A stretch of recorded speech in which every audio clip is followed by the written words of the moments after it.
This is the joys of coming early in the morning as well. No, he has been sent here early to contain the Moroni situation.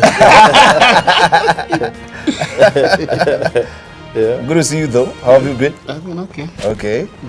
Right. So today there's a lot that we're going to be discussing as far as politics is concerned. Lately also we've seen people have been wondering, where is the president? Where is the president? Where is the president? So we want to see also what is happening on that front. But yesterday he assented to very important bills as far as we're concerned, because Kimani Motangi has also been fronting for a bill, you know, the ascension of governor's bill. Yes, that has been in the pipeline for the longest time, and yesterday also the president assented to it as well. So we shall weigh on that a bit to see what does it portend, what does it entail. And good to see you, Aaron Chiriot. We missed you last time. Yeah. Disappeared without notice. Apologies. I got an impromptu meeting which took me out of Nairobi on Monday evening. All right. So I didn't even make enough time to apologize. But I'm back today, fully energized. Looking forward. Looking forward to discussing issues that affect the lives of Kenyans. Fantastic. Right, Eseli, good morning. Good morning. And good to see you as well. Yeah, so many things that we shall be discussing today also. Your party leader is on the spot. I can see that. The People Daily is holding that particular story. So you're going to enlighten us on that as well.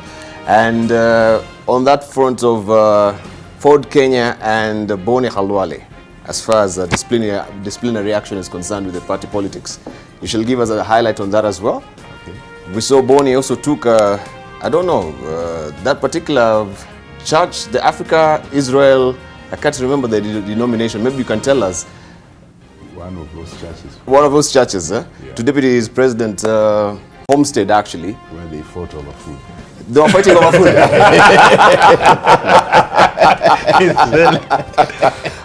Were they fighting over food? Well, we missed that. Of course, the media will cut that out. Anyway, Was it Boni fighting over food? No. He hasn't said it was Boni fighting over food, right? Okay, and of course, a raft of issues that amongst those that we've just said, we shall be discussing here on AM Live People and Politics. So, before we go deeper, let's see what is on the front pages of the dailies today. And beginning with the Daily Nation, this is what is headlining the front page of the Daily Nation. New plan to revive agriculture sector is a splash today. And it says, the World Bank had rebuked Kenya for not doing enough for sector. It's all about food security. And then key points of the agricultural sector transformation and growth strategy are also given here. It targets 1 million farmers, pastoralists and fisher folk in 40 zones served by 1,000 SMEs that provide inputs. Also on inputs, register 1.4 million high-needs farming households and empower them to access a range of inputs.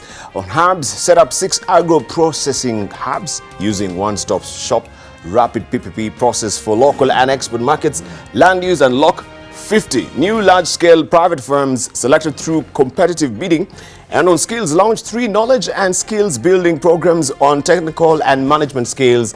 Also on research, strengthen research and innovation and launch priority digital and data use cases. Also, eco-blocks boost food resilience of 1.3 million households through, among others, regional economic blocks. That is what also you can follow inside the Daily Nation. New plan to revive agriculture sector. Also, tables turn as Nanok ditches Raila for Ruto. That is another story there. Deputy President William Ruto with Governor Joseph Nanok and Turkana South MP James Lomenen during the laying of a foundation stone for Turkana Teachers Training College at Lokichar, Turkana South yesterday. Right, there's a typo there with the teachers. Beg your pardon. And you can follow this story also inside the Daily Nation today. Deputy President William Ruto returns to Nairobi today after winning over Turkana Governor Joseph Nanok, a senior Orange Democratic Movement official, following a 3-day tour of Turkana County where he launched several projects and promised more. You have this story continuing on page 5 of the Daily Nation today. Gold. How Saudi rolls was conned of 250 million shillings This is a story that you want to follow on page 4 of the Business Daily today. Not really Business Daily, but the Daily Nation. Let's see what we have on the front page of the Star. And this is what you're waking up to on the front page of the Star today. Why Raila was heckled in Kisumu. Odinga has become the face of President Uhuru's legacy programs. This is, of course, through the handshake. And Buhoroni residents disrupt his speech demanding compensation for projects. This story continues on page 2 of the Star this morning. Also back to business for President Kenyatta is another story that you want to follow inside the Star today.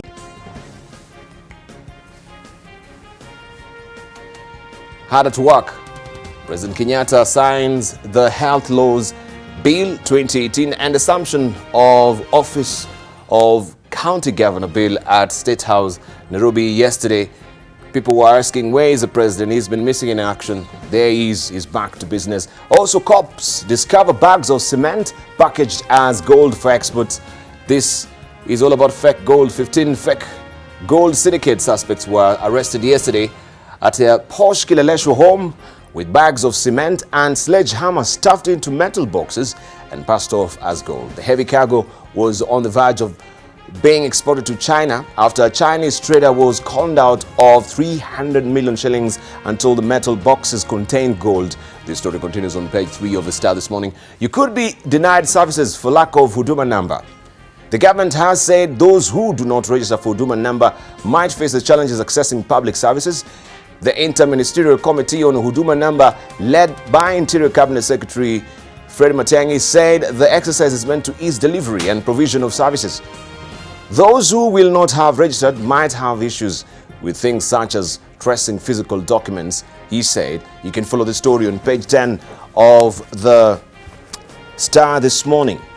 Right, we continue and take a keener look also on what is on page 2. KRA staff planning go slow to protest arrest of colleagues. This is on page 2. And change of guard. Richard Ngatia takes over as Kenya National Chamber of Commerce and Industry president. That is the story that you want to follow on page 15 of the Star this morning. Also, 14 perish in Grizzly, Garissa, Nairobi road bus accident. That story continues. The story continues on page 27 of the Star this morning. I want to show you also what we have on the front page of the People Daily. Wetangula caught up in gold sale scam is a splash. Murky business. Bungoma senator denies link to dirty 400 million shillings deal with United Arab Emirates rulers. Alleges political rivals out to soil his name. That is a story that you want to follow also inside the People Daily this morning. Well, I did pick up the soft copy of the Standard, but I'll show you what we have also on the front page of the Standard as well. And this is what is on the front page of the Standard. TSC plan for new 95,000 teachers. That is what we have as a splash to date. That is a Teachers Service Commission plan for new 95,000 teachers. How also the new teachers will be hired. You have also the breakdown there, 2019-2020 up to 2023 from primary, secondary, and also you can see how the costing will be as well. And it says good news for unemployed teachers after the government revealed an ambitious plan to spend 82 billion shillings on teachers' recruitment and hiring of 100,000 interns over 5 years starting next year to 2023. And this story continues on page 6 of the Standard this morning.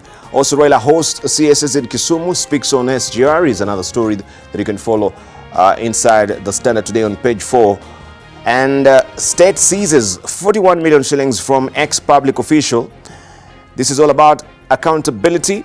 Court of Appeal rules that although Stanley Mombo had never been charged or convicted of graft, he had an obligation to explain how he got every coin. Also, KRA officials facing tax evasion charges, detained for 14 days is a story that you can follow on page 14 of the Standard as well. Let's see what the Business Daily is holding for us today. KDF gets 24 billion shillings to buy weapons in East Africa arms race. Budget allocation comes in wake of increased military spending by Uganda. And this story is tucked away on page 4 of the Business Daily today. Also, Express Kenya CEO in fresh bid to acquire company. Is another sidebar story there. Express Kenya Chief Executive Hector Deniz is to raise his ownership of the company to slightly over 70% if shareholders approve a plan to convert 80 million shillings debt owed to his companies into shares. That is a story that you want to follow also on page 4 of the Business Daily today. Kenya Re owners land 26 billion shillings. Kenya Re owners land 26 billion shillings shares. Kenya Re shareholders are set for 26.2 billion shillings windfall in a bonus share issue that will see them gain 3 shares for each one held in the company. That story also tucked away on page 4 of the Business Daily this morning. NIC CBA staff get 1-year jobs cover. The Competition Authority of Kenya has directed the NIC Group and CBA Group to retain all of their 1,872 Kenyan employees for at least a year after their merger, denying the lenders immediate cost savings but offering relief to the workers even after banks merge their branches and operations. This story continues on page 7 of the Business Daily this morning. Also, pressure piles on NCPB to buy rice. Kirinyaga leaders are pushing for quick inclusion of rice in the National Cereals and Produce Board Strategic Reserve, a move the Agriculture Ministry hints will be implemented in the next budget. That story also is on page 14 of the Business Daily. And mobile cash to hurt Kenya's saving rate. Kenya's gross national savings as a percentage of its national output are tipped to lag the sub-Saharan Africa average in the medium term, as easy access to cash through mobile platforms continues to discourage savings. This story continues on page 19 of the Business Daily this morning. Let's see what Taifa Leo is holding for us, and this is what you're waking up to on the front page of Taifa Leo. It says hatimaye Uhuru apatikana. Rais Kenyatta aonekana hadharani baada ya wiki mbili. Ikulu yasema alikuwa na kazi nyingi. This is a story that you want to follow on page 2 of Taifa Leo. Also, Raila azomwa na wakazi wa Kisumu kuhusu mradi. That is a story on page 2 of the Taifa Leo today. Let's see also what we have on the front page of the Citizen. And this is what you can follow on the front page of the Citizen. Experts outline hurdles to crop production exports. Government advised to promote the use of the latest technology among farmers in growing important crops such as coffee and sisal. Also implement proposals put forward by various crops boards.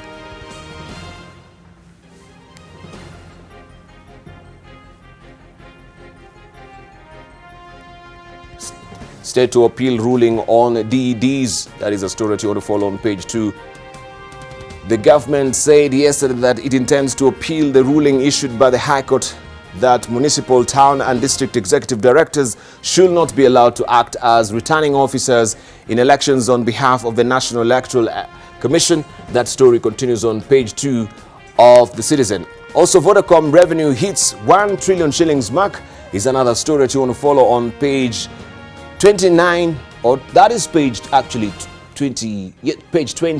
of the Citizen this morning. Still in Tanzania, we have also the Mwananchi for you. And this is what is your splash today. Speaker wa bunge waibana serikali bandari ya Bimoyo. That is a story that you want to follow on page 2. Speaker wa bunge waibana serikali bandari ya Bimoyo. That continues on page 2 of Mwananchi. Also, hali ya hewa kutibuka, Dar yatikiswa na mvua, wawili wafa, and you can see how it was. This is wakazi wa jijini Dar es Salaam wakivushwa eneo la Jangwani kwa kutumia baiskeli ya miguu mitatu baada ya eneo hilo lililoko barabara ya Morogoro kujaa maji kutokana na mvua zinazoendelea. You can follow this story also inside Mwananchi in Tanzania. Let's see what is happening in Uganda. We have the Daily Monitor. Minister Kibule's twins drown in pool. That is what we have on the front page of the Daily Monitor. Museveni Kadaga telephone to condole with lawmaker. Police take domestic servants into custody. That story continues on page 6 of the Daily Monitor this morning. Also, in Rwanda, we have the New Times, and this is what is on the front page of the New Times this morning. Where is the New Times? I will show you much later what is on the front page of the New Times this morning. And let me try and lift also what we have this week as the East African, or on the front page of the East African. ICC's judgment in doubt over Bashir visit to Jordan. Under pressure. There are fears the court may be caving into pressure from powerful state actors. This story continues on page 4 of the East African this morning. Also, EA leaders walking a debt-tight rope. Debt service to total revenue ratios are coming under increasing pressure. And this story continues on page 12 of the East African this week. So if you've not grabbed your copy, please make sure you do. I want to show you also today's editorial cartoons, and this is what we have inside the Daily Nation today. According to Victor, this is what is done for us today. Months later, government is still warming up, and this is how they're warming up, right? This is the fight on corruption. You can see there the DCI and the DPP and also His Excellency still warming up on the fight on corruption. Many people right now, they're complaining actually that this fight on corruption is tapering off. That steam and thunder that he had from the beginning is not there anymore. That is what Victor has done for us inside the Daily Nation today. And inside the Standard, this is what Gado has drawn. Who will blink first? Right? Is it the president of China or the president of the United States? Of course, you can see what is happening right now as far as the superpowers, all the superpowers concerned. It seems that China is on the rise to topple over the US. And we've seen also this happening with the trade tensions as well and the tariffs. This is what now Gado has done for us inside the Standard today. Let's see what we have also inside the People Daily, according to Stano in the People Daily today. There you go. And it's all about Huduma number. And we know Kenyans always wait for the last days or for the last day to really now do whatever they want to do. Even if now it is the tax returns, they'll wait for the last day. This now is the Huduma number. From the beginning, people have not been queuing to actually get this particular number, but right now, since the deadline is the 18th, that is on Saturday, you'll see they will really come out in force to try and get the Huduma number. That is according to Steno inside the People Daily today. So those are your dailies, but let me try and show you also how this particular editorial, not really editorial cartoon, but a picture from the archives. And this is JJ Kamodo. Maybe I'll throw it to our panelists to tell us who JJ Kamodo is with, if they may remember, right? He's holding court with who? Prudence Bushy. Is it? Yes. Kimani Motangi? No, sure. Yes. The US ambassador then. The US ambassador then. And this was at the Cooperative House. And remember that particular day, this was the 7th of August, 1998. So this is a time when they were holding court, and then we had the bomb blast, that material day, that very day. And Kamoto was injured, and Bushnell was also injured. Yes, right. Yes, that is from our archives this morning. He was a Minister of Trade then, and this was the US ambassador to Kenya, Prudence Bushnell. And that is from our archives today. So make sure you grab a copy of the Daily Nation for these riveting stories as well. And we shall be discussing some of those stories with our panelists much later in the course of the program. But about 80 Kenya Revenue Authority staff spent the night in various police stations in Nairobi. 38 of them were arraigned yesterday in court facing various corruption-related offences and will be detained at were detained at 3 police stations. Another 40 who surrendered to the DCI yesterday were detained for close to 12 hours and later transferred to various police stations in the biggest graft purge at the tax agency.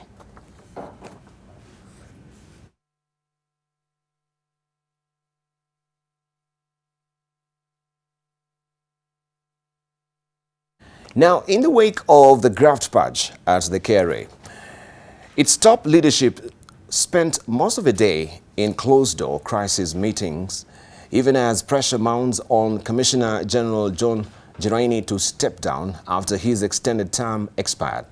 A number of KRA staff kept off their workstations, slowing down operations there.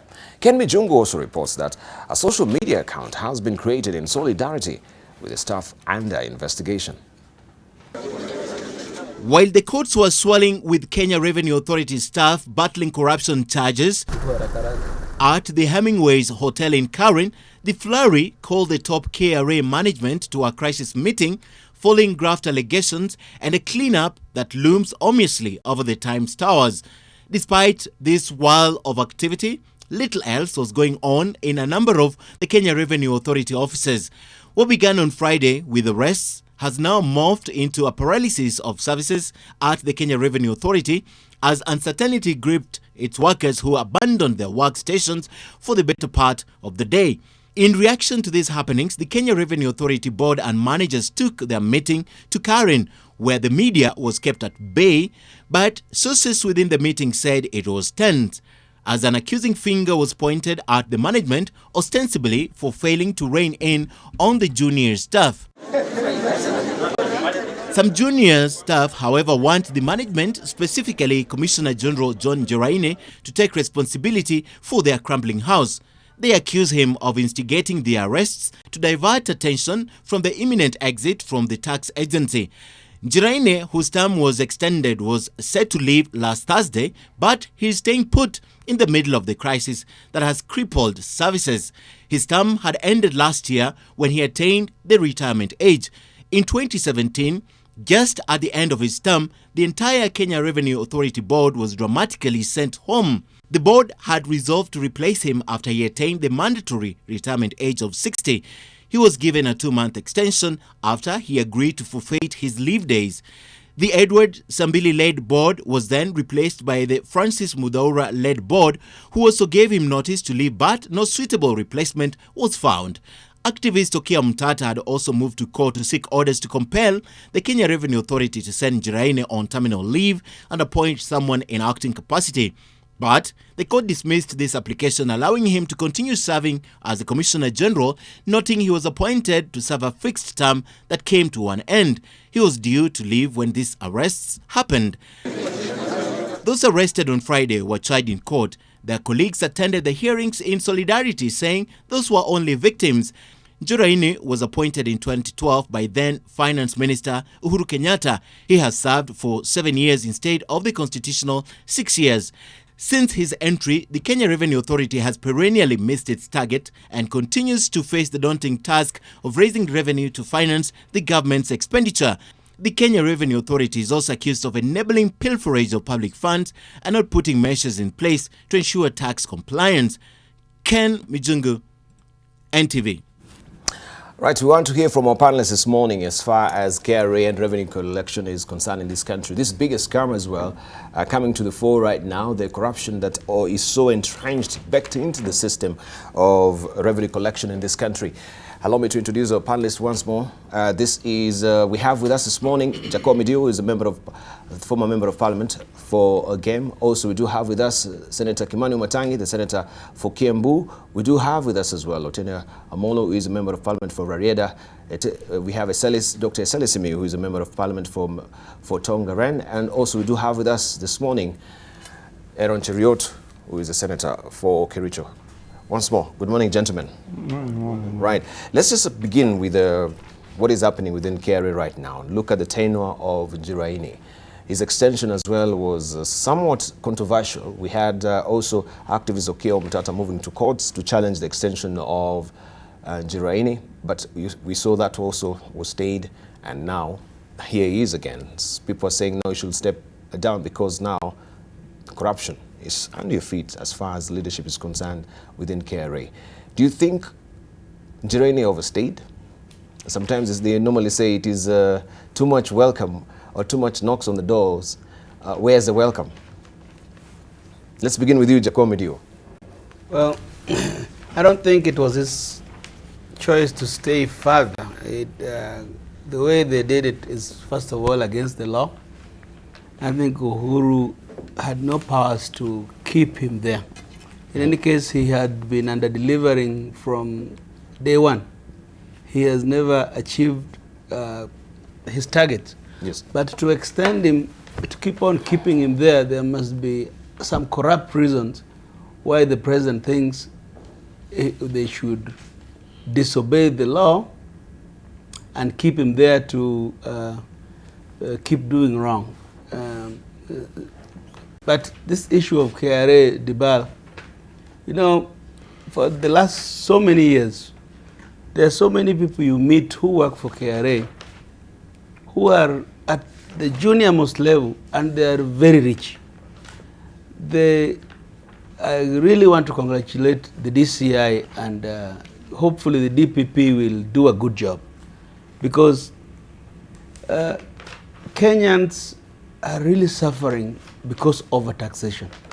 And to realize that the tax collector is the thief, it's not a good feeling. It does not inspire confidence. And I think the president could do more. I think Njiraini needs to go. I think people are saying that the fight on corruption has stalled. I don't think so. I think the DCI and the DPP are doing a very good job under very difficult political circumstances.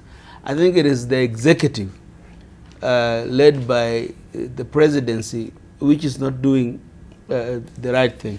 For example, Debarl, why are ministers mentioned, beginning with the Minister for Finance, in all this graft, still in office, and the president dares tell Kenyans that he wants to follow due process of the law? You know, it's like saying that the executive is surrendering its supervisory powers over the executive to the courts. Courts don't determine the integrity of the executive systems. I think it is the power, the buck stops with the president. And that's why I love when Musalia says, bring out the handcuffs. You know, all these small people, and the only thing I want to encourage the DCI to keep doing is to arrest these small people. The obvious corruption. Kenyans are really suffering out here. Yeah. Right, Dr. Selesmel. You know, matters KRA are very interesting. If you those of us who read the Bible, I'm a bit rusty on it, but I remember quite a bit of it, where they say, give unto Caesar what is Caesar, and to God what is God's. But then also you realize that the Bible is one of the places that the tax collector is condemned. Actually, the tax collector is condemned in the Bible. But so by who condemns the tax collector? Well, I don't remember the exact book, but there's a place. There's a place where they mention that the tax collector might not see the kingdom of heaven. But although that's said and done, that verse I've never read it in the Bible. When you read, even Pastor Aaron Cheriot says no. Yeah, I can see. When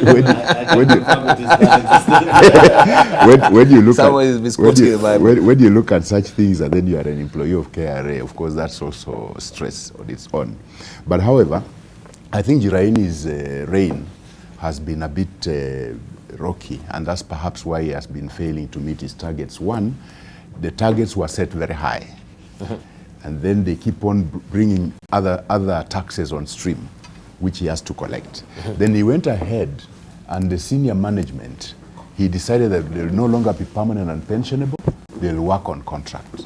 Now, when you are going to work on contract, that means your future is not assured, your retirement is not assured. Definitely the temptation to pilfer will go up. I think that was a wrong move. They should have remained permanent and pensionable rather than putting them on contract, because that perhaps makes them insecure in the sense that they don't know whether their contract will be renewed or not. So you have to pilfer a bit to boost your nest egg in the case you are not, your contract is not renewed. I think that's the wrong agency to go that way and then set them targets that might be impossible to meet. Then as you increase the targets, the more they pilfer. I think keeping Jiraini in place was wrong, and President Uhuru Kenyatta seems to be in that habit of keeping people in certain key dockets longer than they should be there. And this actually damages the institution, because you find that if you don't open space so that people's career progression is assured, once this one stagnates there, then others have to exit because they cannot rise up. Because that one promotion, this one promotion to the top opens up some spaces. And this has happened even in the military. You remember the person who came up with the idea of people retiring at a certain age, the Tonje rules. When Moi wanted to extend Tonje's rule, he said, no, I brought this up, I cannot disobey it. But then from there, Kibaki and then now Uhuru, they keep on renewing the service of the military boss. And know the military rules are such that if you are at a certain age, you cannot be beyond that age if you are in that rank. So that means that people fall out. They leave the military. So the same thing with KRA. You retain this person there, you're not opening space for upward progression. And people will feel frustrated. When people feel frustrated, they'll want to undermine the person you have retained there. So definitely the other people under Jiraini who feel that they would get that job, they will not particularly toe the line. So I think it's what I call an administration issue, if people really understand how organizations should work. So I think even it behoves people like Jiraini, who is well educated, well traveled, he knows these things. It's people like him who should actually decline any renewal and say, no, I will not take any renewal. And then he should before he leaves, he should reverse that contract thing. It's not good for the organization. It's not good. Yeah. Okay, let's hear from Meron Cheriot. Well, to help my friend Eseli, I think in his reference to tax collectors and the Bible, the closest proximity to what he was trying to say will be that corruption amongst the ranks of tax collectors has existed even from the days of the Bible. That's what yeah, because even Zacchaeus, we read about the short man, was a tax collector. And when they finally met with Jesus, he decided to return to the people because he used to take more than that which was owed to the government. So Eseli is right to that extent. That tax collectors were condemned even from back in the day. Anyway, I am not so old enough to understand the history of KRA and previous managers, but since the days of the previous Commissioner General, Michael Waweru, and now John Jiraini, Debarl, if you compare to especially what Michael found, you remember he came into office around 2003, just after the exit of KANU government and that of President Moi, where we hardly used to collect maybe 200 to 300 billion, 220 billion. That's what Jacoy reminds me, and I have no reason to doubt. To what Michael Waweru pushed it to, almost 3-4-fold, by one, increasing the tax base and trying to seal the loopholes of corruption. In my mind, though I may not have all the material facts to know what is it that may have stalled this kind of progression, John Jiraini does not seem to have enjoyed that kind of success that his predecessor enjoyed. There may have been many other reasons that may be accounted for this, but I want to believe that, one, I agree with my colleagues that his continued stay in office is not good for the country. Because if you are not meeting your target in any ordinary job, even a milkman, so long as you're not able to reach the targets that are set out for you, there's no reason to continue keeping you on the job. Therefore, it is really unfortunate on what is happening. The move by DCI, it is, I must say it is welcome, because a few weeks ago, Debarl, we were in Kisumu for the legislative summit, and we were boarded in somewhere as senators. I don't know if Wamatangi was there. I don't recall seeing him. And it was this lavish new restaurant that had come up. So just as we were talking, people inquired, and this is such a beautiful establishment. Who owns it? The people around there, they told us, he's not well known, but he works with KRA, as if that was to mean that is enough explanation. You should be able to understand. And I'm sure it is a common occurrence in many of our villages, where when a new home that is more than modest shows up, the enough reason that will suffice your inquisitive nature will be told that this particular person works at KRA, and therefore you shouldn't question beyond that. She'll be able to understand. So it tells you that these things actually do exist. It's only my hope that, as we have always said, that there will be no vigilante justice, as the president referred to during his State of the Nation address. You know, when you swoop 70, 80 people, chances are there may be one or two who ought not to have been there. And there may also be 5 or 10 others who ought to have been among those who were caught, but for one reason or the other they escaped. Therefore, it is welcome to the extent that if it tries to bring efficiency. My biggest regret, though, during the tenure of Njeraini, is this: our tax regime as a country continues to rely on very few individuals. We are told it's less than 3 million Kenyans who actually pay taxes beyond that, say, VAT, because everybody pays VAT by virtue of purchasing goods and services within the country. But beyond that, only about 2 to 3 million Kenyans have tax records to their name. Therefore, KRA under Njeraini's term has not been able to significantly grow this, especially, for example, in the SME sector, where you find many of the businesses that are owned by young people do not meet some of the requirements that are set by KRA because of not very proper, detailed policies. Therefore, it is my sincere hope that the person that will take over, one, will seek to grow this base so that you don't have over-reliance on few people, such that if the government wants to build houses, you go again back to these 3 million people that are paying. And a proper or a better way of doing this would be to ensure that you have as many people as possible paying their taxes, because we are told that at least the two things that are certain in life are taxes and death. Thank you. And that ought to be true even in our country. Right, thank you. Let's hear from Dr. Otena Molo. Thank you. There are a few things to be said. First, as a matter of policy. And we have seen instances, and this is not the only one, where persons reach the mandatory retirement age of 60 and their contract or their tenure is irregularly extended.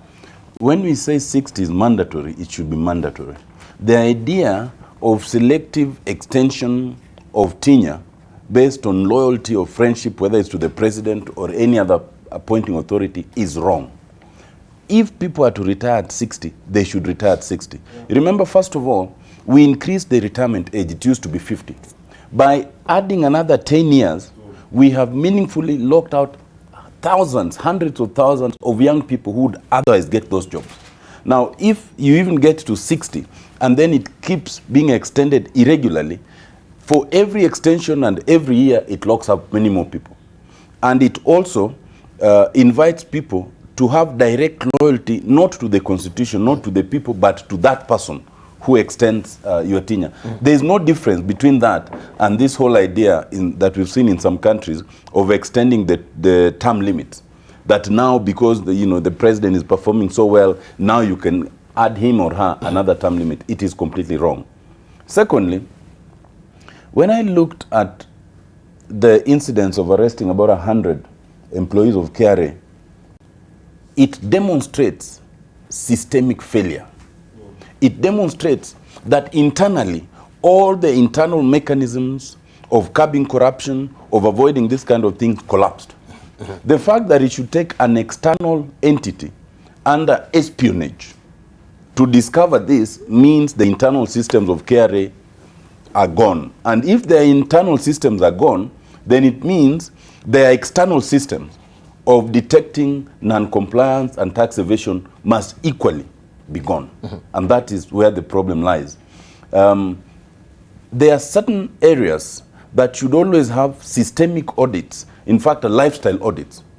The same way we attempted a lifestyle audit with the police, the same way we keep urging that even us as politicians, we should be subjected to lifestyle audits, the same way I believe the judiciary should be and was subjected to a lifestyle audit, employees of KRA from the highest to the lowest should systemically and routinely be subjected to a lifestyle audit. But I thought that exercise was there before. It seems also it tapered off along the way. To the best of my knowledge, yes. And that's the point I'm making, a lifestyle audit should not be a lifetime event. It should be routine. If it is said to be every year or every 2 years, then this kind of thing would be detected. Thirdly, I think one of the things we've seen in recent times is politicization of tax collection. If it is believed that you are now being rough or you have fallen out with what you would call the government, then suddenly it is discovered that you've not paid taxes for the last 8, 9, 10 years. But as long as you are on the narrow path of agreement, you go scot-free. I can tell you that in my previous life as ombudsman, I came across cases which were filed where individuals who own big companies owe this country billions of shillings in tax collection. But those billions are not paid because they are believed to be proximate to the presidency, to the executive, to the government. And if you go and you look keenly, you will find that for every tax that about 100,000 Kenyans should pay, you find there's one individual who owes the equivalent of what 5 million Kenyans ought to pay in taxes, but they're not paying. They're not paying, yeah. Lastly, is a legal phenomenon that I saw. I saw that when these persons were taken to court, it's very interesting. They looked like mercenaries because they are all in hoods, they are all in sunglasses, and it's quite a spectacle. I don't know who ever advised anybody who was charged that the best way to camouflage yourself so that no one will ever know you are taken to court is to put these hoodies and tie these scarves and these sunglasses, because if anybody wants to know that you are charged, they will know, your image notwithstanding. And in any event, until you are proved guilty, you are innocent. These kind of spectacles make us look like a very interesting nation, that you have people who are supposed to be collecting taxes, about 100 of them are then suddenly taken, and then they all appear in court with hoodies and sunglasses, and I mean, it's quite a sight to behold. For the wrong reasons. For the wrong reasons. Yes. Let's hear from Omatangi before Omatangi now takes special umbrage with us that yes, he was late. Good to see you, sir. We missed you last week. Every time when Jacoy arrives before me, that is interpreted to be late. and of course, today I arrived before Otende Amolo. And I was just about to ask Jacoy how come, and today he's looking exceptionally bright. So I believe he must have retired home very early yesterday. Yes, I did. He was here by 6. Debarl, just a few things that I would add to what my colleagues have said. Recently, I sat in a meeting in Parliament where the multi-agency task force was invited, and they were making submissions before the Committee of Parliament on Legal Affairs. And one of the proposals that they had was a request that Parliament looks at the possibility of amending the current law that requires, or that now it should require, that if a businessman or any business group operating an ongoing business and they are in tax arrears and they have not paid, that they should be empowered to have that person's passport confiscated and that person arrested and barred from travel. And I was asking them, tell me, your work is tax collection. It is to increase the base of revenue and the amount you have in your kitty. How does having somebody who is running an ongoing business that has concerns which are current, having him detained and his passport confiscated, how does that help? And what I'm trying to say, you know, because then my proposal was, why not have an arrangement that says that you want the law extended or expanded in a way that that person's or that company's assets or their incoming revenue, a part of it would be defrayed to, you know, by law, then pay up what the arrears are, such that you'd have the businesses ongoing. What I'm saying is this, that I think for the 7 years that Njeraine has been there, he has done what he's had to do. He served his 2 terms, you know, 3-year each, and then had that one extension. But for almost every institution, even in Parliament itself, if you look at any member, for example, who has served 2, 3, 4 terms in one office, automatically it gets to a point whereby, you know, you are no longer as useful as you should be. You know, once you get, and that's even why you see, even for presidents, for example, like what happened the other day in Sudan. That once you have outlived your welcome or your usefulness, you cease being an asset to that entity. And if you look at, for example, at the approach, I'm happy to report, I watched a clip the other day of the Zambian president giving a lecture to a big consortium of business people. And he was telling them how they have decided in their country now to revamp their economy by cutting taxes, yes, and slashing some of them and removing a lot of it, including VAT. We have dropped this, we have slashed this, and he was trying to explain now how this is going to be a new approach to help government to collect more. Debarl, let me also say that some of the case role models of governments and countries that have succeeded have actually succeeded on the opposite of the approach, for example, that we have right now, you know, on having a confrontational, punitive tax approach towards collection. If you look at Dubai as a case example, it's talked all over in the whole world. It's tax-free, it's whatever. You know, what I'm saying is, I don't think that where we are right now, with the current demands in the current stage, that KRA and its current leadership have metamorphosized with the marketplace, with the new demands, in a way that they would be helping this country now grow as our budget has been growing. They need to expand their thinking and change their approach. Actually, I would tell you, if we changed our approach and made our tax collection more friendly, in a way that you would encourage business people to do more business in a freer environment and collect less but many times over, then we would have definitely, you know, a better way and a richer task basket. So what I'm saying is, in short, is I believe that it is time, in my view, this is expected. Once you have signed and been appointed to an office, you know that office has a tenure. It's a 3-year term. It can be renewed once, but once that is over, it should be clear that it's time to leave. And so I believe as Njeraine exits, he's done his work. As you reported sometimes in the press, he didn't meet his targets as many times. But of course, we also have to really also acknowledge that our budget, Debarl, has grown all this time. Every time he's had higher targets, it's only that he was not able to meet them, and maybe he doesn't have the leeway like counties have of revising the targets. But Otende raises a very also key point when he says the politicization of taxes in this country.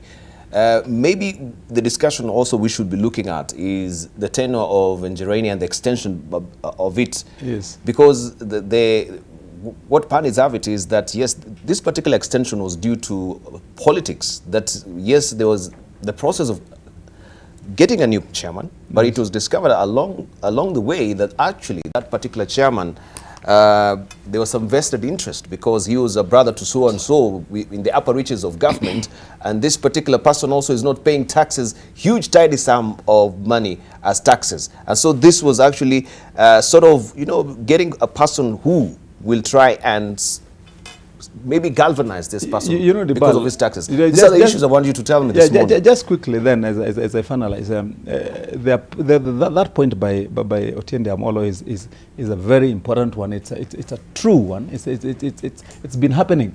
And I believe one of those reasons then of delaying his exit and with the importance of that position, if it be that delay was intended to make sure that the right person occupies that office, that you don't have somebody who is going to make the situation worse, then so be it. But you see, as the point was made by Otiende, that has been true of this country. I remember sitting in the House of Senate with now the current ambassador to Nigeria, the former senator for Migori, Wilfred Machage. And he was telling us a story of how one day he went home because he had simply fallen out of favor with the current regime then. And when he arrived to his house, he found the DC waiting for him outside his gate. And then when he went to greet the DC, he was handed a letter. And that letter was telling him, your loan has been recalled, so let us walk to KCB together so that you go and pay. And when they arrived at the local branch of KCB, because he didn't have the money, he was told, now let us go. Auctioneers are already waiting in your house to take away the tractors that you had bought with this loan. And he told a very hilarious story. What I'm saying is that what Otiende Amolo is saying has been true for a long, long time. Sometimes it happens once if you fall out of favor, politically, you could be visited, those kind of things. But I believe that it is the wrong approach. Taxes, Debarl, let me emphasize that point. That if we want to win this, we must become modern. Look at even how companies are making big amounts, like for example, like Amazon, by collecting pennies from everybody, and then you find that they become the richest company in the whole world. So if we change the approach of being confrontational, of making sure that when we want to collect more, we are taking people to jail, then we are going to collect more. Let's wind up on this. Yes, I agree with Matangi on one thing. This and Otiende, the politicization of tax collection. Remember the recent case of this guy of Thika, the liquor manufacturer. Yes. It's called Humphrey Karaoke. Yes. He, I believe, is the one who Matangi is referring to, that his passport was being confiscated, he was being chased all around, and yet he's one of the biggest employers in the country. What would not make sense for KRA to go there if they are owed and set up a desk and collect at source? Keep Kenyans on the job and collect your money. Simple solution. You cannot be hanged because you did not pay. If there is another benefit, we are accruing from you. By closing his factory, you have rendered Kenyans useless, which Kenyans pay taxes.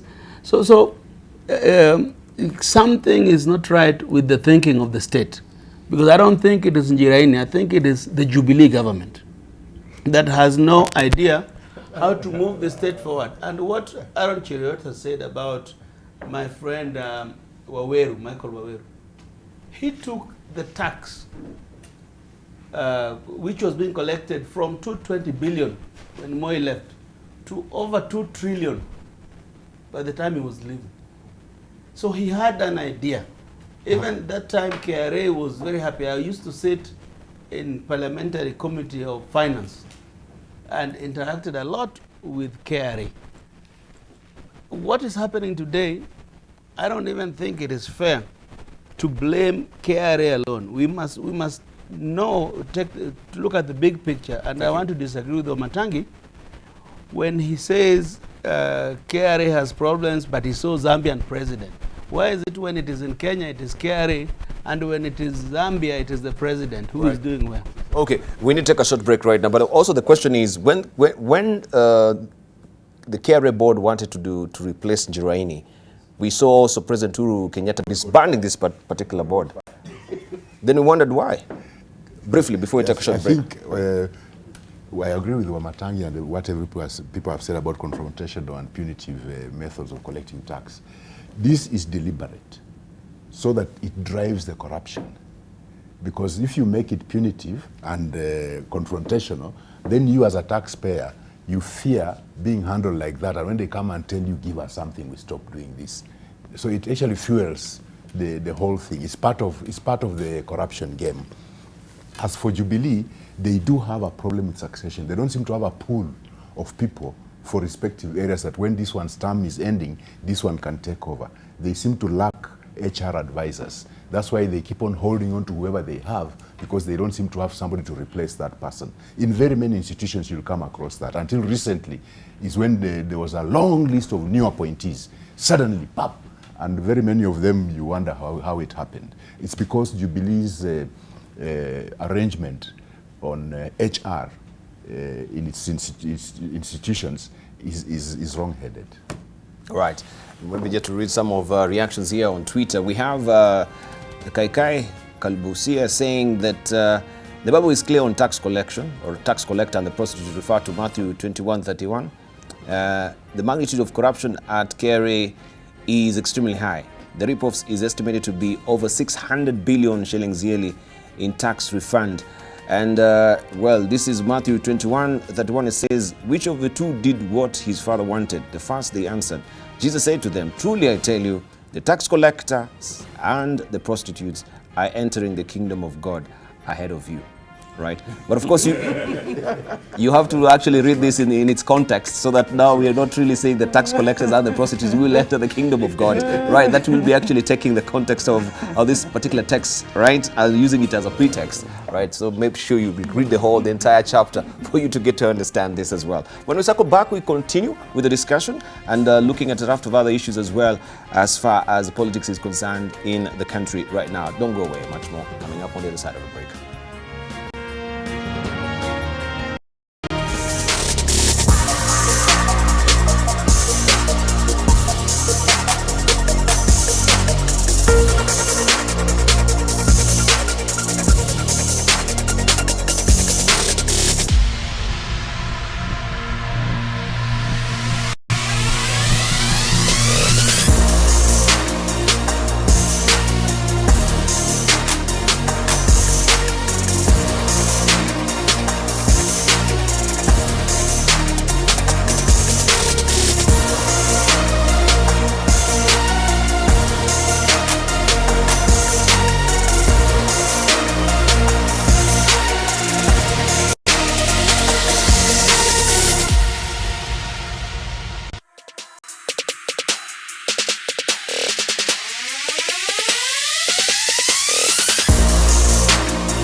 Welcome back.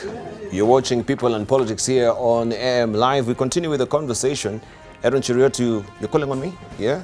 Yeah, I was Yes. saying, you shouldn't forget about Muhoroni as well, please. Muhoroni? Yeah. Yes. And Otienda Amolo was there.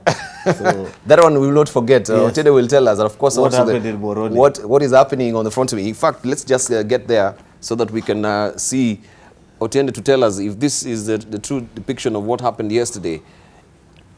The Star is holding this particular splash this morning. Why Raila was heckled in Kisumu. Odinga has become the face of President Uhuru's legacy programs. That is what the flagger reads there. So what the Star is telling us, was the heckling there yesterday? You were there. Well, first of all, I would understand the excitement of Aaron Cheruiyot, because he recently told us he attended Raila's rally in Sondu when we know he couldn't have attended. And now that there's a story about Muhoroni, he's very excited about it.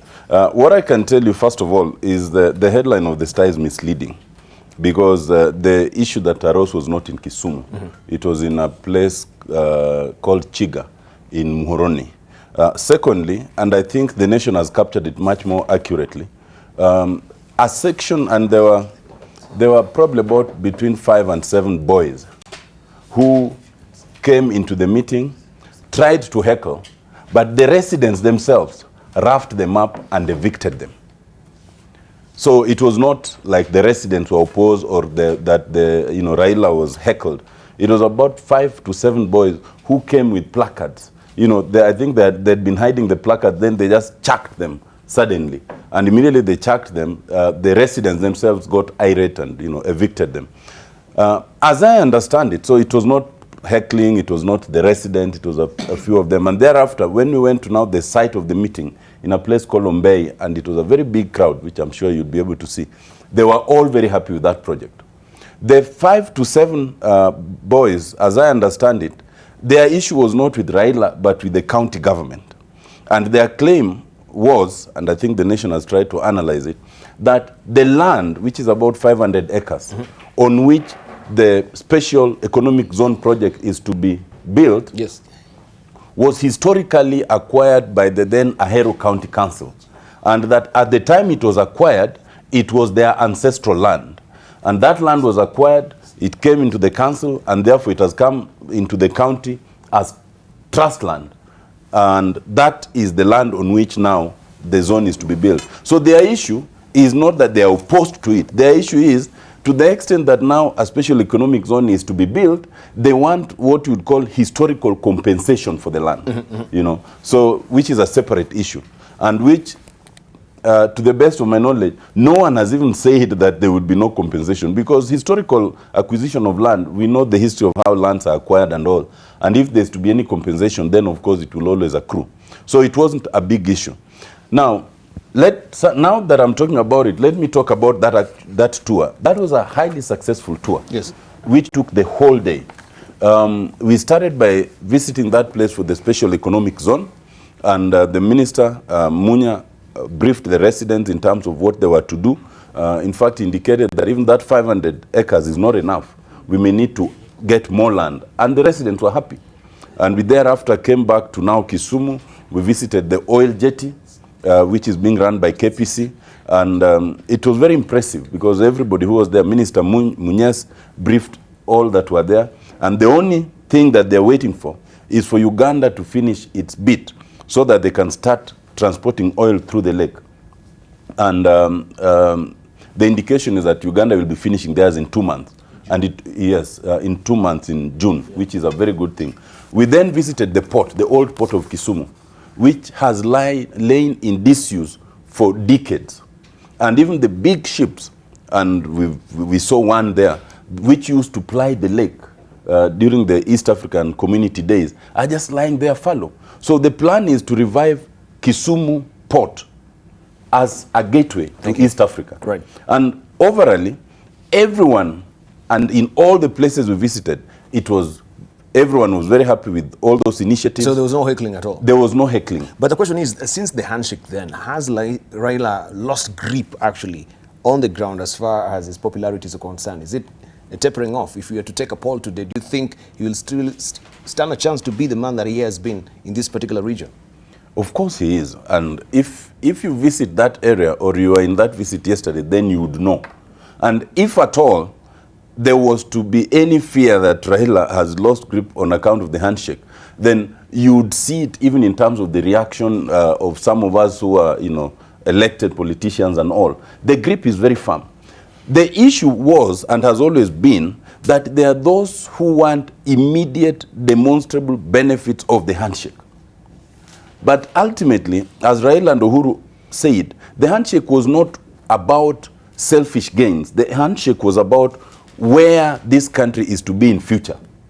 If by happenstance, as in this case, the historical problems of politics has caused a gateway to the larger East Africa like Kisumu to lie in disuse, and on account of the handshake, the government now chooses to embrace it, not just for the benefit of the residents of Kisumu, but for the whole country. Because Kisumu is a natural gateway to Uganda, to northern Tanzania, to Congo, to Rwanda, to Burundi, and it cheapens things. For example, Munyes briefed the meeting that jetty has a capacity of delivering about a million liters of oil per day, which essentially takes out of the road 260 trucks that ply the route between Kisumu and Kampala every day. Now that reduces accidents, that reduces congestion, that reduces bribery on the road, and it helps the entire country. So in my view, by the handshake and causing the government to realize that by ignoring Kisumu, you are punishing the whole country, and the government therefore now decides to embrace that part of the world for the benefit of the country, then it benefits everyone. All right, so let's hear from Aaron Cheruiyot. You think that this particular handshake, in a way, as pundits are putting it, did not neuter Raila Odinga? Well, has it been neutralized? There are two things that you need to understand, Debarl. There's development and there's the politics of it. Development-wise, I would say that this tour that Otiende and his party leader were on is very noble, and is something that is worth being supported. As a neighbor of Kisumu, because I come from Kericho, which is a next door neighbor to Kisumu, just 20 or 30 minutes away. In fact, from my home, right from my village, to get me to Kisumu town, it's hardly 30 minutes. Therefore, any meaningful development that comes to Kisumu, I'd be a fool to oppose it. And I support the initiative of what government is trying to do to set up the whole region and the special economic zone, trying to revive the shipping line across Kisumu and the East African region. It's a very welcome thing, and it must be celebrated for what it is. But what Otiende doesn't tell you is the politics part of it, despite the fact that he's a politician.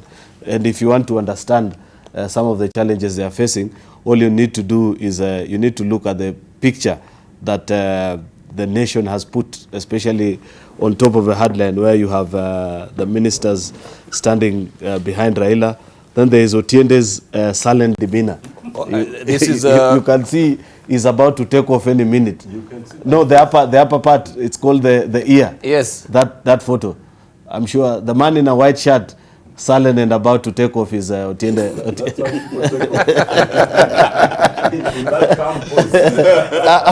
You know, Otiende forgets that he's my friend. So I know when he's happy, I know when he's sad, I know when he's frightened. This one skittish. I can tell you. You can see he's not even looking ahead, he's looking down. Because of, I'll tell you this, Otiende, and perhaps a better understanding of the challenges that this project runs, because of Moroni continues to be a disputed area. Just like this town that Vihiga and Kisumu competes about, I forget the name, Maseno. Just like Maseno continues to elicit a lot of debate about the original ownership, Moroni has similar challenges between the county government of Kisumu and that of Kericho. And in fact, on that account, we do not agree with the task force on sugar sector, that this one that has proposed the privatization of these sugar milling factories. Because while Muhoroni, the factory, is in Kisumu, the nucleus and the sugar plantation, to a large extent, 90% of the land is in the county of Kericho. And so long as we haven't been assured of this continued issues, we shall not support this plan. That is the same kind of challenge that this project continues to face. Until such a time as you have addressed people and assured them that they are not going to lose their land to these sort of government programs. You know, you must always remember, Otiende, that history has a habit of repeating itself. So Kisumu residents have got reason to be worried, especially when they remember the ghost of the molasses plant and, you know, that kind of thing.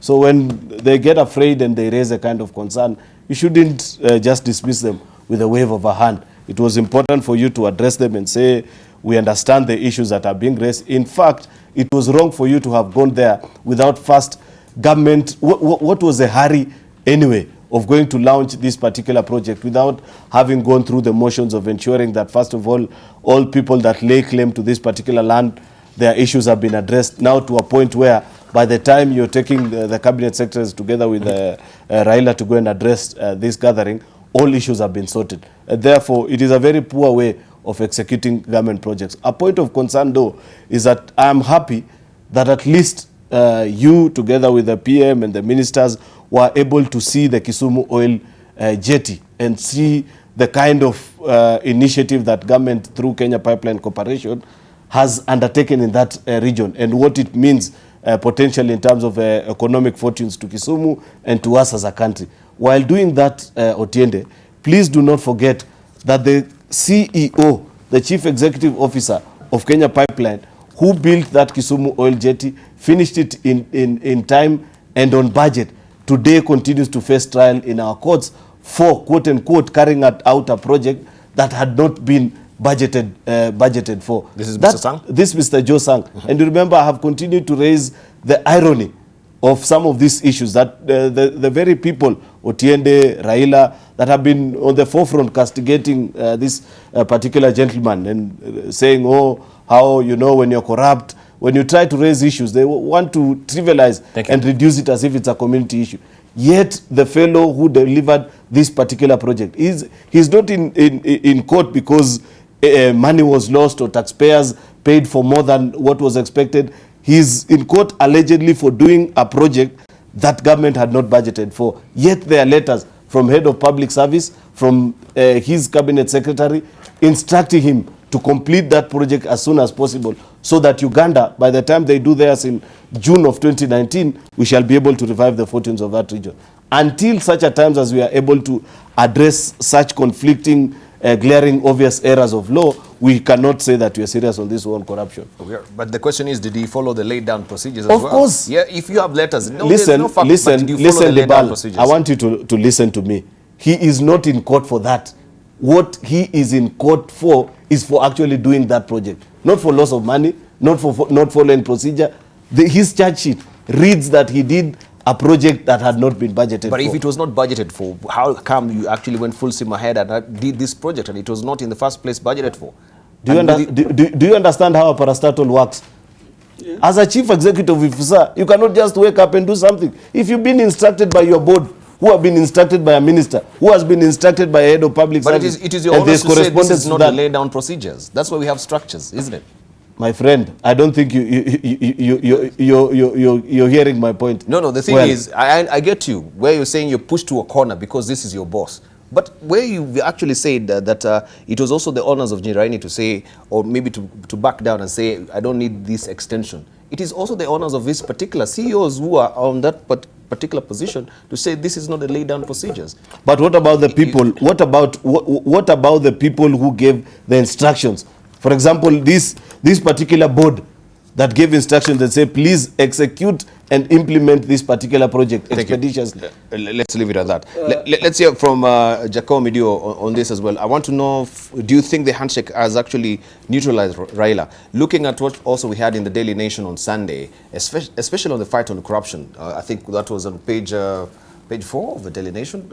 This is what it says. If we just pick it up, Diana, that is a cyber story there.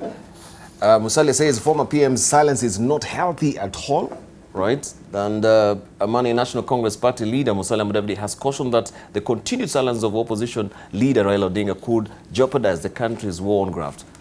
And he was, while expressing his support for the handshake, he reiterated that Kenyans want to realize the benefits of a close working relationship between Odinga and President Uhuru Kenyatta? Well, when Musalia did that press conference, I was with him. I stood next to him. That is not what he said. He said that Raila is not a member of the Jubilee government. He is helping the Jubilee government to create an environment where we should fight graft, or we must fight graft. So, but has the handshake neutralized Raila? I don't think so. I think handshake was an abrupt thing which is going to help, which actually must be explained over a period of time. And I think going around Nyanza, I think it's largely understood that you need it. And you know, Debarl, Nyanza and Western Kenya, look at the whole issue of the sugar sector. Look at the lake. You know, Lake Victoria is one of the biggest taxpayers to the exchequer. But the lake region gets very little until devolution. Got very little, and Martin Shikuku used to explain it so articulately. So very little compared to what they give. So for the first time, we must thank Raila for at least trying to spur development. Because you must go to our areas and see the kind of poverty that is state created. Go to the sugar sector, go to the fish sector, to the extent that the Jubilee government has even allowed importation of fish from China. That is how impoverished by the state our people are. So anything that brings development, we must welcome. We cannot oppose development. Secondly, my brother Aaron, two things. You can't get away with that statement about Muhoroni. The boundaries of this country were demarcated long time ago. Muhoroni is in Nyanza, but there's nothing that stops Muhoroni even being in Rift Valley. We are all one people, but we cannot come to the national television and make insightful statements. When you try, you have just said you will not accept that project because the nucleus of Muhoroni is in the Rift Valley. But that statement is insightful, and I hope somebody picks it so that we clarify that, because just last year there was confrontation of that border. That confrontation, we can avoid it when leaders don't give the citizens false impression, because we are there, people have farms along that border, which these people have incited people over the years, and they come and ban. I've been there twice when people are fighting to quell the fight, and I've seen the amount of property people lose. I was there the day they burnt the home of the late PS Nalo, and they're doing it in broad daylight. They take their cows and they do it without fear of the law. And lastly, this issue, Debarl, which Cheriot is talking about, the jetty. I did not get it that Raila, Honorable Tiende, and all these people went to give that jetty a clean bill of health. That jetty was built, it is complete, but built irregularly. That is why the CEO is in court. And I don't think we can come here. It's like me coming here now to begin defending somebody who is in court simply because he's a Luo. I think we must transcend that imagination, because our country, no, that's what you're doing. Remember the case of Kerich, case of all those people that are from your ethnic community. You always come here to try to justify why the law is against them. We will not achieve our objective of fighting corruption if the people who are perpetrating corruption are defended by the people who should actually castigate them. A thief is a thief. If they are from your village, let them, if they are in court, court is the arbiter. Let them be cleared by court, but not on national television. Thank you. Let's hear from Omatangi. And of course, those matters are in court. We cannot discuss them extensively during the show as well. Yes, Debarl, you know, that question, in my view, is relevant. I mean, it's a question that must be asked, because You know, in this country, since most of us came to, in our generation, and you know, we are not young, and you can attest to that using the evidence that you first showed us there, when you showed the photo of J.J. Kamodo and Prudence Bushnell. You see, everybody here could remember exactly. But what I'm saying is that, you know, since the time when we came to be as politicians and as leaders, and everybody anyway in this country, Raila Amolo Odinga has been known to be the anti-system man. He has been known to be in the opposition throughout. And he supposedly, as it were, and of course from his political exploits, seemed never to agree with anything then that was pro-system.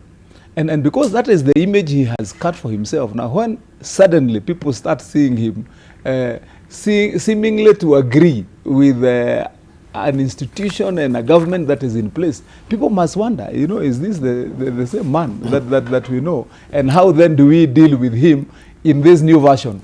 And so that is why you find that absolutely there has to be to be that, you know, lethargy in quotes. Secondly, Debarl, see, there is this thing, and I believe you people in the media have understood it and perfected it well, including in language. When you refer to political happenings, you always use the term political theater, and when you are using that term political theater, what the inferment is that you know, in the normal psyche of people, we have had this tendency where people just want to allude and are attracted more to the action movie attraction in politics, such that you find, and these politicians will tell you, if you go to a rally today and start telling people how we are going to smoothen this road, how we are going to build a new stadium,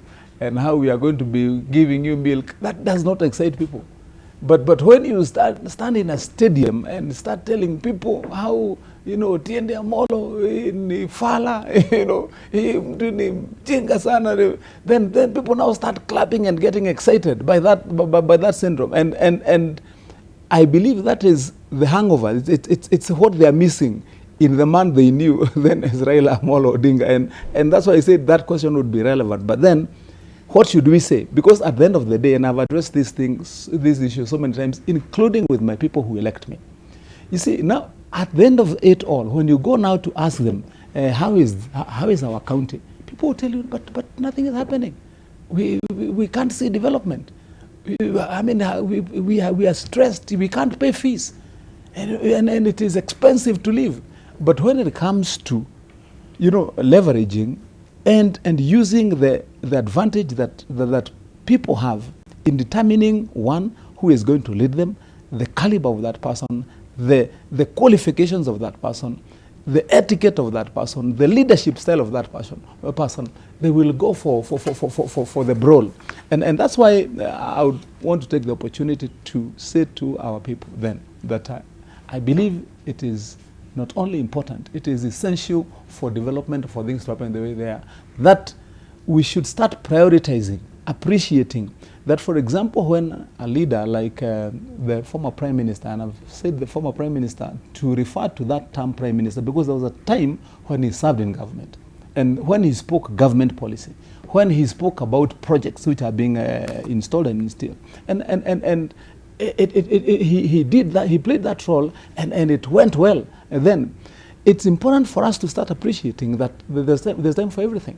That when he speaks about development, when he goes to tell people that we are going to change this area of Kisumu and Nyanza and bring in government sponsored projects to change the lives of the people, it should be something that people should appreciate, you know, for that matter, and know that this is going to change their lives. When it comes to politics, then now we go and now start dealing with Raila the man, and Otiende Amolo the person, Aaron Cheruiyot the senator, and myself, you know, probably as a senator, and I believe Jacoyo might be wanting now this time to run for governor of Siaya. You know, I've heard the rumors on ground that that he might be wanting to go that way. You know, so.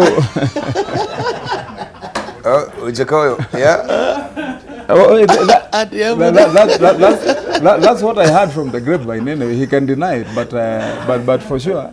I like this other one. Yeah. I like the version of Cheriot. Let's say finally for Eseli. Debarl, I think it's the Nyanza leaders have been heard saying that opposition is not, Luo is not opposition, and opposition is not just all about Luo. That we no longer want to be in opposition, we want to take part in government. Without Luo, there's no opposition. There's been such things said. So of course, when something comes up that, oh, Raila heckled, it makes news, so that newspapers can sell and whatever. But to me, I think it's important to realize that for me, coming from home to Nairobi, actually is much farther than going to Kampala. It's nearer for me to go to Kampala than to come to Nairobi. In fact, in the olden days, most of the people from my place used to work in Uganda, not in Kenya. And in fact, right now as we speak, many youngsters are in education institutions in Uganda, not in Kenya. So there's been a long history of relationship with Uganda. But right now, if you go to Uganda, you'll find that Museveni has built so many industrial parks that are creating employment for Ugandans, to the point that very soon the reverse will start happening, because our businessmen who are here, manufacturers who are here, who have been tasked and robbed and done bad things, have actually shifted over to Uganda. So the tables might turn.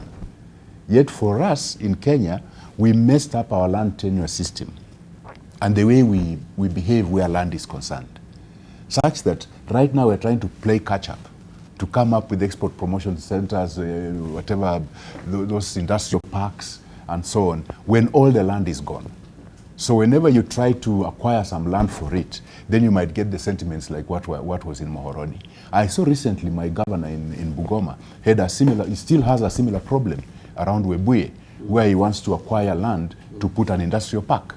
But I'm trying to warn Kenyans that the way we are, very soon things will be reversed, and Uganda will be way ahead of us. So I think the idea of industrial parks and so on is very good. But my question is this: is the handshake all about Nyanza?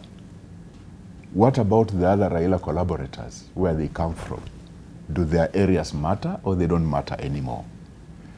The other question is, the oil jetty will transport all these liters of oil to maybe Uganda, or because Uganda is one setting up or whatever. What about other countries like Rwanda and so on? But that is from going in that direction to Uganda. But we know Uganda has oil. So very soon, they'll be exploiting that oil. Is that jetty going to be used in reverse to export the oil? Or is it one way? Because if it's one way, then it has got a very short lifespan. Once Uganda starts refining their oil and whatever, then this export of oil will be a very short-term kind of thing. These are some of the things that we need to look at. But the critical thing is, as Kenyans, we need to think strategically, because I think so far Kenya has lived ad hoc for too long, without realizing that for economic survival of the country and progression, we need to think strategically vis-a-vis our neighbors. Where do we want to be in future? But otherwise, this current ad hoc way of thinking is not helping us, such that if you want to do any major project, there's so much money that goes into land compensation. Because our land tenure system, I think we need to relook at it.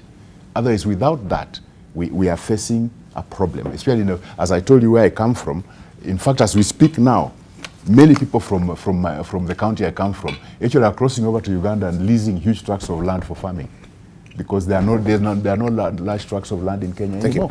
So we are facing a problem that we must sit down and think strategically for the future of this country. Right, thank you. Right, I just want to draw some questions that have been posed, including by Seli. I think they ought to be answered. And some were posed by Aaron, because if we leave them hanging... What questions? I can't remember the questions. For example, the questions Seli has just posed. Is it only the jetty, will it only serve Uganda? And what if they have oil and all those things? I think let's put this in perspective. Number one, and this ought to be made very clear, and I agree with Jakoyo, Aaron Cheruiyot cannot use this forum to cause excitement and disaffection. Only last year, the governor of Nandi made similar sentiments, and those sentiments ignited conflict in the Muhoroni area on the boundary between Nandi and Kisumu. It took quite a bit of time, and you remember I actually indicated that he ought to be arrested for those kind of sentiments. Aaron Cheruiyot is in danger of being arrested for this kind of sentiment because, first of all, the political and administrative boundaries in this country are very well set out, even in the Constitution. And any review of these boundaries must be done in a legal and proper context. And even the time frame is stipulated. So to make statements such as though that saying, oh, large parts, Muhoroni is a disputed area, large parts lie, I don't know, in Nandi, those are very unfortunate statements, and they ought not to be made in a panel like this. Secondly, you know, whenever Dr. Alwale is here, I think he usually has a target in terms of how many times he must mention Raila's name, and I've told him, today is not here, so Raila's name is not being mentioned as much. But I think Aaron Cheruiyot has a new task to mention my name at least 20 times. He's doing very well because he's done about 17. He has 3 to go. Maybe, I hope it's not on a similar instruction that once you achieve it, there are benefits that go with that. The point to be made here, if today there's a bridge that collapses on the way to your home, and your governor decides to make that bridge irregularly by taking money that is not allocated to make that bridge, when you cross and use that bridge to your home, it's not an endorsement of the money and the process of making that bridge. Under the Constitution and under the law, there is no obligation to execute an illegal order. You cannot say, I had to do this because my board told me, or my superior told me, or the president told me. If you do that illegally, if you are told to do this, it is implied in that instruction that follow the law and do all the procedures that require it. If you decide to go for a shortcut, then you cannot say that I should not be blamed because I was instructed. And therefore, the defense that Aaron Cheruiyot is putting here of the charges is really, really very weak. But I think what's more instructive is that he brings even people like me into that. How I control the prosecution, how I control the money and all the processes, I don't know. In any event, as far as I know, there is no charge sheet that can read the way Aaron Cheruiyot was reading. A charge sheet must disclose a criminal offense. It will not be a description such as that. Thank you. And the less said about it, the better. Lastly, as I understand, and in reference to Dr. Eseli, the arrangement, there are 2 points to be made. First of all, in terms of the arrangement for the oil. The oil is not just going to Uganda for the consumption in Uganda. It is supposed to be a gateway into Rwanda, into Congo, into Burundi, and also the northern part of Tanzania. Right, thank you. But to execute it, as I understand, the way we recently gave the Uganda government some land around Naivasha, I understand there's a reciprocal arrangement that the Ugandan government is supposed to allocate some land for the Kenya government in Kampala, which would be for its exclusive use in all the exports, the ones that come, you know, through the lake, the ones that come through SGR, the ones that come through any other routing for onward transmission to the larger East Africa. Thank you, thank you. We want just to give you, to clarify briefly, 2 minutes. 2 before we minutes. move on to other discussions. Even 2 minutes is more than enough because, you know, there's something that Otiende and Jakoyo must understand. That first of all, they come from Siaya, not Kisumu. And they do not own the exclusive rights of what people can say about certain regions. What I said, I am extremely conscious of what I mentioned. I have spoken to a disputed nucleus of Muhoroni Sugar Company, which I want to challenge my friend here, Jakoyo. Please go to the National Lands Office and ask for this map that you're describing and saying that every region of a country is mapped out and see where it lies, if it doesn't lie in Kericho County. That is the truth. You know, we cannot try to, because of political sensitivities, not speak the truth about certain issues. Secondly, you know, the mistake you make, Jakoyo, is that you imagine I say it because the people who occupy that particular parcel of land come from my community. It's not true. They are Luos, but they live in Kericho County, and they vote for me as well. Therefore, as their representative, it is the truth of the matter. They will be disinherited of their own property. Who tells you that there are no Luos who live in Kericho County? I can tell you without a fear of contradiction that that particular region where there are about six polling stations that are predominantly Luo, but they vote in the county of Kericho. Therefore, I was not speaking about it because they're Kalenjin like me.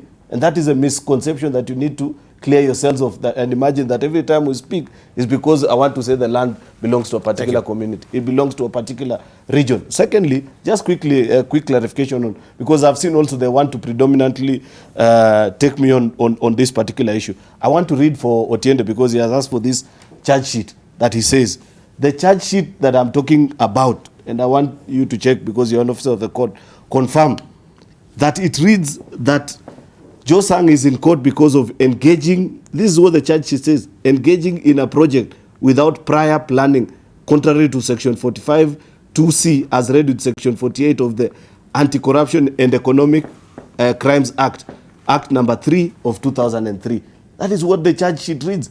And I have shown Jakoyo the letter. I'll still show him the letter from the office of the president that tells this CEO, please ensure that this project is completed and be ready for launch by 31st of December 2017. What is so difficult about that? And assuming, if you wanted to take the line of Otiende, that if you're instructed to partake in an illegality, you are not supposed to partake in the same. Therefore, it begs a further question. Right. What about the people who gave this instruction? But what happens to them? I thought we agreed that this matter is in court. Yeah, and if it's in court, but it doesn't mean we suspend common sense. No, you know, Jakoyo has accused me to the merits and demerits of the case itself. But you see, I don't want us to Jakoyo has accused me of something. No. Witness in that court. Just he should go and present for himself reading, as for a reading witness. the charge sheet. No. For reading the charge sheet. I think you should be a witness for Mr. Sang. For reading a charge sheet. No. For all these things you are trying to argue here, if they're the truth, then you should go and help him argue them in court. You know, final thing, because Jakoyo accused me that every time I rush here to defend people from my community, I think I must come out clear on this as well. Mm-hmm. You know, I'm an elected representative of people. Of all these people that have been accused, there is none that have spoken about who doesn't come from my county. If there are people that I predominantly don't have a role to speak about, I'm always quiet on this matter. And there's many examples. The only people have come here and given their side of the story is one, this particular Joe Sang, and the lady from Kenyatta National Hospital. Because as the elected representatives, I'd be abrogating my responsibilities if I don't speak about my constituents. Right, just like I speak about many other issues. Let's leave it at that. Let's leave it at that. I want us to also to pick this particular headline that we had in the Standard last Friday. Uhuru hand in Ruto cancelled the Mount Kenya rally. And we want just to pick up on this, on what it was a perception. This was meant to be a prayer rally. And lately, we can see the Deputy President has really gotten pious as well. This also was what was happening in Karen as well, with Africa, that is the Israeli church as well. This was in Karen lately. And this is from Western Kenya, this particular denomination, so to speak. I hope Boni, and I wanted also Boni Halole to be here to tell us, is he the one who organized this forum that went to the Deputy President's, home?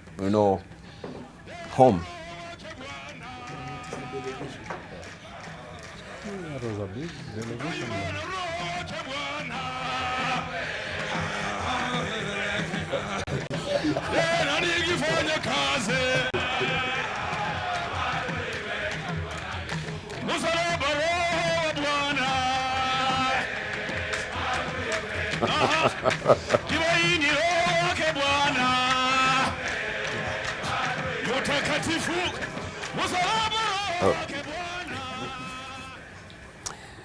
The one thing that you can give it to the president is the politics and the politics of perception. He has really crafted that, you know, to finesse. And this is what now the Deputy President, he's been doing so far, cutting that figure that, yeah, is very pious and really connected to Mwananchi. And looking at this particular headline that we had also on the front page of a Standard last Friday, we want to know the rhyme and, well, the reason why this particular, was it a prayer rally that was cancelled in Mount Kenya? And we had around 19 governors that were invited, and 11 had confirmed. We had around 103 members of parliament that also were invited for this. I don't know if Omatangi were invited for that prayer rally. You can tell us today, was it?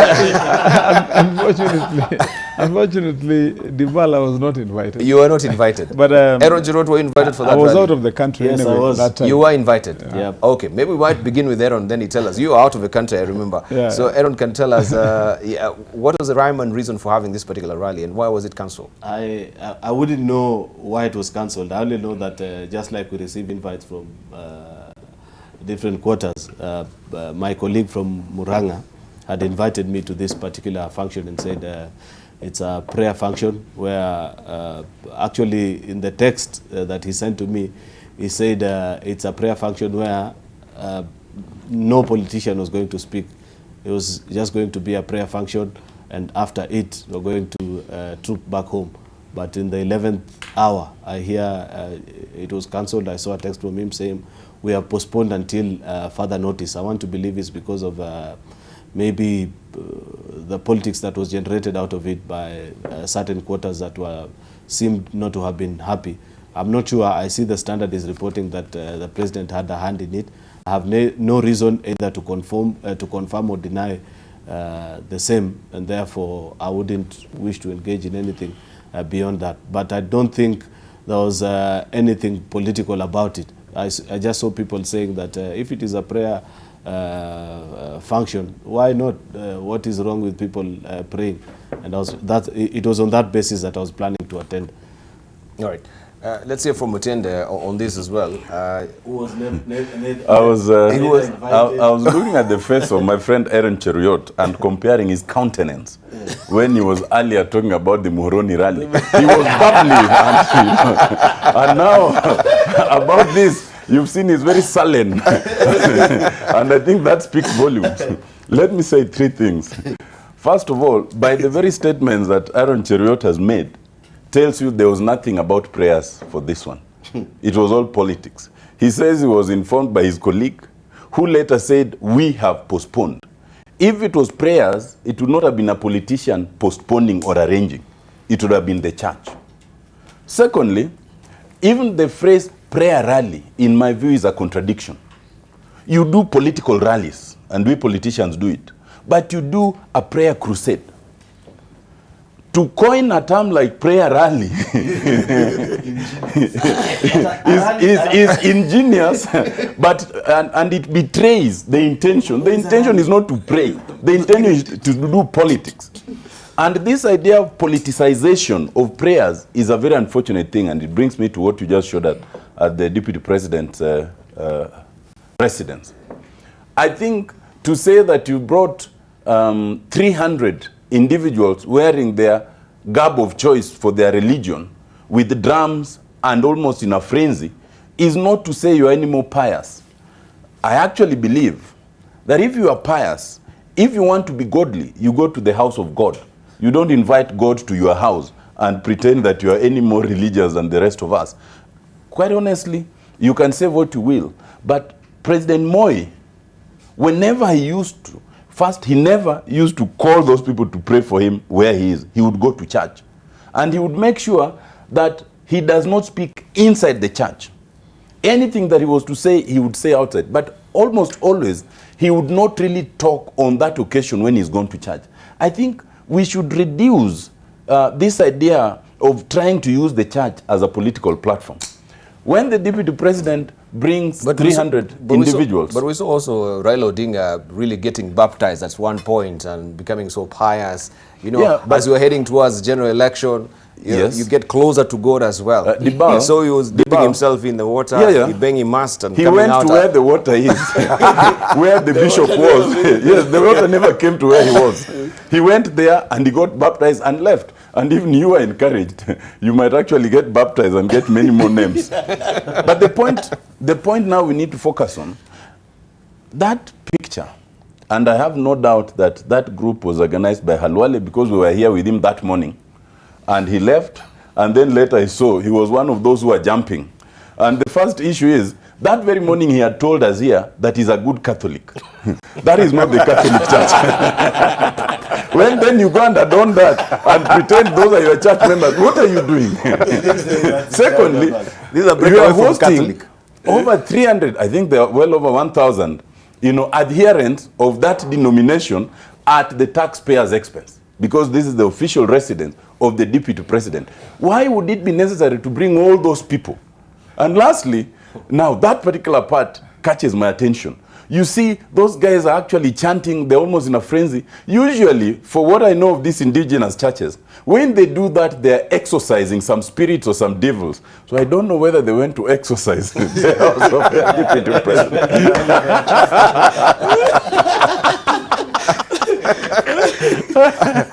Is it a silly? I've lost my count. Is it Wamatangi? Boni Halwale is not in that caption, but He was. but there was a clip he circulated a week earlier when he met some faithfuls on a roadside. I don't know whether you saw that clip. And then and they sang and really danced on the roadside with those and they were wearing similar regalia. So, Maybe you got an idea. So I think maybe Boni could have struck a deal there. But as you know, Boni has recently been baptized. No, because he's pro-Jubilee nowadays. So He has changed his character, but Boni is going through a lot of tribulations lately, even from his own party. I mean, why tribulations? I mean, it's rejoicing. I mean, that's dancing. From his party. I saw somebody with drums there. In fact, I wanted to look closely. Would that have been Boni, the one who was drumming, because he had the physique of Boni, and looks pretty joyous anyway. I was with a few, like about nearly a year ago, I was in a function where the DP was in Kitale with Honorable Eugene Malwa and Kanini Kega. And I saw the sycophancy. So when we were coming back, I told Kanini, you are a smart man, wachana na hii team. Nowadays he tells me you advised me right. See the cancellation of the so-called prayer rally in Central Province. The people who are imagining it think they want to defy the president against tangatangering in his wish of people tangatangering in Central Province. Because nowadays, the ones whose securities were withdrawn, how come we have gone for 3 weeks, we don't hear about them? It means they have returned, but they have knelt down. It means the state is working on them. The power of the state. As these people were tangatangering, Uhuru was consolidating. And there was this imagination that Uhuru was lazy, would not take charge of the state. I am happy that he has finally taken charge of the state. Because the way the MPs have been running around and doing all kinds of things, it has not been good. The MPs should really be in parliament doing the work of parliament. Even like when Uhuru comes, what Cheriot was referring to, when he comes to parliament and talks about some due process. I was in parliament when the same Boni brought a motion to kick out Kimunya because of alleged corruption. And we executed it. Kimunya resigned. Then we Just continue. We went on to force Kiraitu, Murungaru, and many people resigned at that point. How come now MPs are not working to at least impeach one minister who is mentioned of graft? Thank you. The MPs are so obsessed with 2022 to the extent that they are not doing parliamentary work. And I think that is the unfortunate thing Jubilee government has done to this country. That's the man I was asking. Is that Bonnie, the one in a white shirt? The one in the middle? Yes, the one who is drumming. He was at this meeting, I can assure you. Though I don't know if that is it. Just because the photo is not clear, but he has the physique of Bonnie. All right. Maybe the one jumping high. Eseli, you don't want to speak about your deputy party leader? I think... Are you in the same denomination, by the way? No. That one I leave it to the disciplinary committee. I'm a Quaker. I'm not... Okay. Yeah, I'm a Quaker, not in this kind of thing. All right. What I would say Okay. is this gives me a sense of... Why? Just why? Why do you want to allow the country to continue to be misled on each and every week, week in, week out, by people who are everything but religious? That is my good friend Otiende and Jakoyo here. Have you ever heard Otiende or Jakoyo quote a single verse from the Bible? They absolutely have no understanding of this thing. Therefore, you know, if you allow them to talk matters of religion, but William then quoted a verse. He's most quoted a verse which does not exist in the Bible. Listen, Jakoyo, listen. The Bible says in Matthew 18:20 that where 2 or 3 are gathered in my name, I am then in their midst. Therefore, first of all, it is religiously erroneous of Otiende to try and mislead the people that the only place you can pray is in a church, and that anybody who prays elsewhere apart from a church is doing so at the advent of either politics or anything Not else. using state Therefore, resources. I know your competence in other areas. All right, thank you. But on matters of religion, you are completely mistaken. Wait, before Just a you moment. speak, let's get this clear, Aaron. First of all, you know you are given to a political formation that quotes wrong and non-existent verses. So even for you, every verse you quote, we must cross-check with the Bible. The propensity that it would be wrong is very high. Secondly, I am Catholic. But it does not make you religious to keep trying to quote a Bible verse. That prayer is very internal and very personal. So the idea of saying now, today I've quoted, therefore I'm religious is nonsense. But the point I was making, first of all, for matters faith, don't use the taxpayers' money. Yes. Secondly, for proper deep faith, you cannot keep bringing the church to you and say, I am more religious. That's the point I'm making. Where has he said it? But we've just seen it. He has never said I'm more religious. What is your problem when he prays? No, we've just gone through we don't complain. Let him finish. It was my take. It was my take. I think on that one I'll answer them this way. Matthew chapter 6, verse 5. And when you pray, do not be like the hypocrites, for they love to pray standing in the synagogues and the street corners to be seen by others. Truly I tell you, they have received their reward in full. But when you pray, go into your room, close the door, and pray to your Father who is unseen. Then your Father who sees what is done in secret will reward you. And when you pray, do not keep on babbling like pagans, for they think they will be heard because of their many words.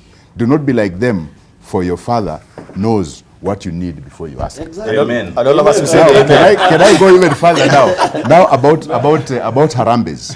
Be careful not to practice your righteousness in front of others to be seen by them. If you do, you will have no reward from your Father in heaven. So when you give to the needy, do not announce it with trumpets, as the hypocrites do in the synagogues, on the streets, to be honored by others. Truly I tell you, they have received their reward. But when you give to the needy, do not let your left hand know what your right hand is doing, so that your giving may be in secret. Then your Father, who sees what is done in secret, will reward you.